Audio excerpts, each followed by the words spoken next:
안녕하십니까. 안성의 대표 박인조 회사입니다. 오늘 이제 486강은요.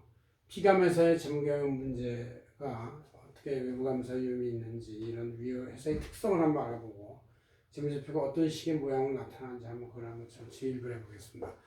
그래서 이제 회계사들을 위한 우리 내부 회계사들을 위한 강의인데 10월 말부터 11월, 12월에 이제 중앙감사를 나가고 12월 말일 기준으로 재고식사를 하고 1월, 2월, 3월에 이제 연말 감사를 하고 4월에 공시를 해서 이제 5월에 이제 재무제표가 뜨는데 이렇게 이 11월부터 내년 3월까지 이때에는 회계사들이 정말 혹한 일이죠. 춥기도 하지만 일도 엄청나게 많아가지고 1년치 먹고 살 일 다 지금 하는 거라고 볼 수 있는데 이때 회계감사를 하는 것이다. 회계감사는 이제 기준이 일조에 아예 의구심을 갖고 일을 해라 이렇게 의심을 하는 직업이에요. 왜냐하면 어떤 회사의 재무제표 수백 명이 1년 동안 한 모든 내용이 맞다고 믿고서 일을 하면은 뭐 안 보여요. 근데 이제 틀릴지도 모른다 이렇게 생각하고 일을 해야지 좀 보인다. 재고시사를 나가서도 이렇게 잘 정리가 돼 있어도 소리를 딱 질러봐요. 그러면 이제 청통 빈 소리가 들리면 아 이건 뒤에 재고가 비어 있다. 아 꽉 안 차 있고 앞에만 나열돼 있구나 이렇게 할 수도 있고. 기름회사에 갔는데 겉에는 기름인데 밑에 물일 수도 있고 그래서 뭘 넣어보기도 하고 잠수를 할 수도 있는 것이죠. 경우에 따라서 이제 극단적으로 재고시사에 대해서 걱정하기도 하고 해외에 있는 데는 또 가보기도 하는데 겉에 연탄으로 또 둘러싸였지만 속에는 흙일 수도 있고 또 뭐 여러 가지 이제 그 재고 상태가 그렇게 우리가 이 실제 있는 장부상의 금액하고 달리 될 수도 있기 때문에 인간의 육감을 다 냄새, 후각, 시각, 청각, 촉각 다 동원해가지고 실제 회사의 재무적 제표가 맞는지를 보는 것이 이제 우리가 해야 할 일이고 그래야 공익을 보호할 수 있고 재무제표가 진실성 있는지를 이제 알 수가 있는 것이다 이런 얘기죠. 그래서 이제 저희들이 노력하는 것이 바로 의식을 갖고 일을 하는 것이다. 숙명적 직업.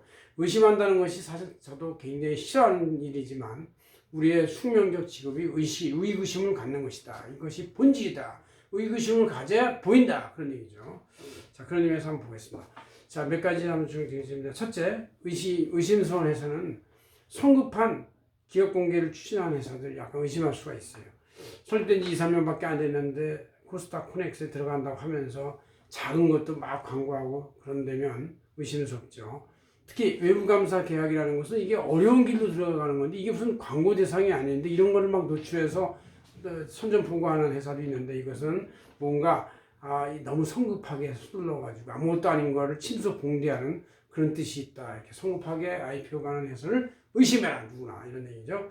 그다음 자산부채가 이렇게 균형이 있어야 돼. 그래서 유동자산 부채. 우리가 이제 핫도 칠 때 고스톱이라고 하죠. 그 공포의 칠각패 이렇게 되죠. 공포의 칠각패 뭐냐면 회사의 재무제표에 예금 적금, 예상면 주채권, 재고자산, 장기예금, 토지, 건물, 재산이 균형 있게 이게 10%, 20% 이렇게 돼 있어야지 이게 7층이 잘 돼 있어야지 1층만 있고 이것만 있거든. 이렇게 돼서는 공포의 칠각패가 아니면 곤란해요. 물론 부채 계정에서 매입자금, 당기자금, 충당금, 장기부채, 구입자금 이런 것도 이게 균형 있게 금액이 배분돼 있어야 이게 맞는 것이지 보통 이제 뭔가 이상한 재무제표는 여기에만 집중돼 있다든가 가지입금이 다 돼 있다든가 뭐 이런 토지 건물 생산시설 아예 없다든가 예금이 아예 없다든가 이런 식의 그 불균형인 경우가 많이 있어요. 그래서 유동자산, 재고자산 이런 것들이 균형 있게 다 자산 부채가 돼 있어야 되고 그래서 그것이 바로 경영활동의 일반적 특성이에요. 경영활동이라는 것은 외부로부터 매입을 해가지고 원재료, 부재료 사서 생산해서 가공해서 판매하고 수금하고 걸리고 한 바퀴 도는데 그러려면 재무제표에 여러 가지 특성이 다 나타나게 돼 있습니다. 이것이 단순하다. 그건 이상한 것이다. 그런 얘기죠.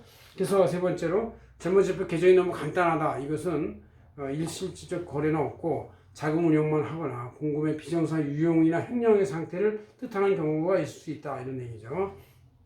네 번째로 어떤 회사는 가서 이렇게 재무제표를 보면 예금 현금이 없이 다 나갔어요. 가지입금이나 대여금, 단기대여금 이게 주주가 가져간 돈일 수도 있고 특수관계자가 빼간 돈일 수 있어요. 이렇게 현금이 아예 없거나 생산시설이 없어요. 그냥 투자 계정만 있고 여기저기 관계사나 자회사에서 이제 뭔가 이 펀딩, 유사금융회사 같은 역할을 하는 회사가 있어요. 이런 회사들도 문제가 있다. 그래서 아예 돈이 다 나가버려가지고 불분명 대여금이나 선급금, 매도 가능 증권, 관계사 유가증권으로 다 나가 있으면 불안하다 이거죠. 그래서 예금이나 생산시설이 없는 이런 페이퍼 컴퍼니 같은 회사도 가능성이 있으니까 문제가 있다. 다섯 번째로 자기 영업권이 한물 출자하고 나서 외부 자금을 이제 두세 배, 10배 이렇게 조달하는데 그 창업주가 영업 출자 없이 아예 영업권이나 자기 영업권을 설정해가지고 그거를 자본금으로 불입해서 물타기 증자를 하거나 이런 것들이죠. 그래서 이제 외부에서 자금을 조달하고 반영하고 나서 이제 10배 수나 추출해가지고 용도 불명하게 지출한다. 그 용도 불명 지출의 대부분의 대표적 계정이 단기 대여금, 선급금, 매도 가능 증권, 관계사 유가증권 같은 것이죠. 이런 것들은 이제 가장 납입 가능성이 있고 주주 자신이 현금 불입한 돈이면 타인에게 쉽게 돈을 유출하지 않지만 자기 엔터는 또 자금이 현재 없는 본인한테는 이미 출자이기 때문에 다시 유출 받아가지고 가는 경우도 있기 때문에 돈이 넣었다 뺐다가 이제 반복되는 것은 좋은 게 아니다 그런 얘기죠. 그다음에 전전도 급변 상황이 있다. 단기 차익금을 빌려가지고 갑자기 토지 건물에 전부 다 몰빵을 했다. 이런 것들도 문제가 있는 것이다. 그래서 이것은 실제 용도 입지 그 자산의 가능성을 잘 타진해봐야 한다 그런 얘기죠. 그다음 이제 저수익성의 지속 문제, 매출이나 있는데 매출 원가나 판매 관리가 너무 높아가지고 계속 영업이익이 미약하거나 손실인 상태 이런 경우는 이제 회사의 차입금, 가수금 회사채가 이제 대부채를 상환할 잉여 자금이 부족하기 때문에 문제가 있다 그런 얘기죠. 그다음 특수관계자가 너무 많은데 단기 차입금이나 주임용 차입금이 급증하면 이것도 역시 돈을 조달해가지고 돌리고 빼고 또 집어넣고 이런 이제 그 특수관계가 있는 것이 있고. 그냥 관계에서 차익과 출자가 반복된다. 이것도 이상한 거예요. 이것은 이제 요새 뭐 스타트업이 있다고 해가지고 출자했다가 다시 빌리고 또 여기다 출자했다 빌리고 이 같은 돈이 출자와 차익과 여러 군데 통해서 반복되니까 이 회사는 계열회사가 100개 같이 보이는데 실제는 한 개 회사예요. 한 개 회사인데 100개로 돈을 5억을 넣었다 뺐다 해가지고 하는 경우가 있을 수 있어. 그 재무제표를 보면 관계에서 차익금, 관계에서 유가증권 이러면 이거는 이게 여러 회사 많다 그러면 이것은 좀 문제가 있으시 봐야 돼서 우리는 그런 것들은 감사계약을 아예 거절을 합니다. 이렇게 거절하고 그러니까 매출과 손익의 급변, 매출과 이런 것들 특정이 뭐 이게 꾸준해야 되는데 갑자기 올랐다 내렸다 한다든가 이런 것은 이제 거액 이익과 손실로 나오고 출렁이는 경우가 있을 수 있다. 이런 것은 이제 문제가 있고 또 매출액 대비해서 매출 판매 관리비나 영업수당 인센티브 지급 수수가 너무 많으면 회사 자금을 몰래 유용할 가능성이 있기 때문에 역시 잘 그 실제 나가는 이유와 나가는 곳을 검토해야 되겠다 그런 얘기죠. 그다음에 이제 11번에 거액 급여와 출자 전환 이것은 이제 거액 손실을 일으키는 여러 가지 고액 연봉이 있으면 이것이 고액을 받았다가 다시 회사 가수금 들어와가지고 가수금이 다시 출자 전환돼가지고 다시 또 나가고 이런 식의 그 과잉 계산과 허위 급여의 가능성이 막 있을 수 있어요. 이런 것도 있고 그다음 이제 12번째 밀어내기 매출. 매출이 2배 등 막 급성장하는데 매출 채권이 막 역시 증가해요. 이것은 매출을 막 밀어내기 위해서 아니면 관계사한테 통해서 아니면 납품업체한테 막 밀어내기 해가지고 하는데 이제 실제 돈을 못 받고 계속 있는 거예요. 밑빠진 독에 물 붓기 가능성이 있기 때문에 이런 손실에서 헤어나지 못할 가능성이 있다. 이런 것도 이제 얘기할 수 있어요.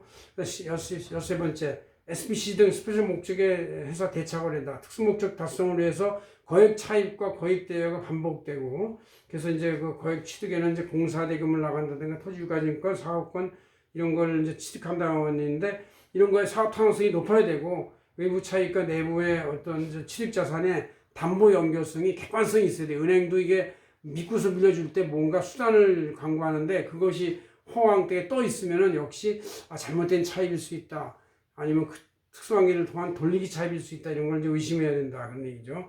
그다음 시행회사 등의 분양 성공 가능성도 생각해야 된다.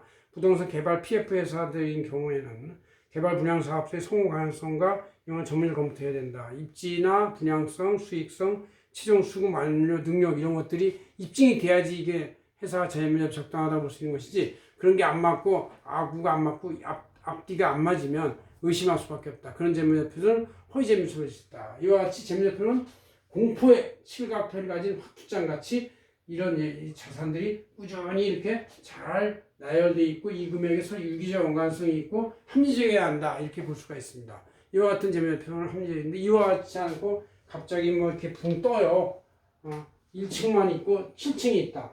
그럼 무너지는 것이죠. 뭐 여기 영업권만 있고 대여금만 있다. 그러면 이게 뭐야? 지금 몰래 출자해가지고 다 자기가 빼갔다는 얘기예요. 그래서 이런 것들은 위험하다. 그래서 사상두각이라고 하죠. 여러 가지 꾸준히 공포의 칠각표가 있으면 괜찮은 회사인데 사상두각 같으면 와르르 무너진다. 이렇게 이제 볼 수가 있습니다. 여러분들이 재무제표의 추상적인 표현만 봐도 숫자만 봐도 어느 정도 회사의 재무의 상태를 의심하거나 분석해서 앞으로 어떻게 될 것이냐, 이 회사가 지금 뭘 할 거고 있느냐, 이런 거를 우리가 추측해낼 수가 있다, 이런 얘기입니다. 고맙습니다. 박윤영 회사였습니다.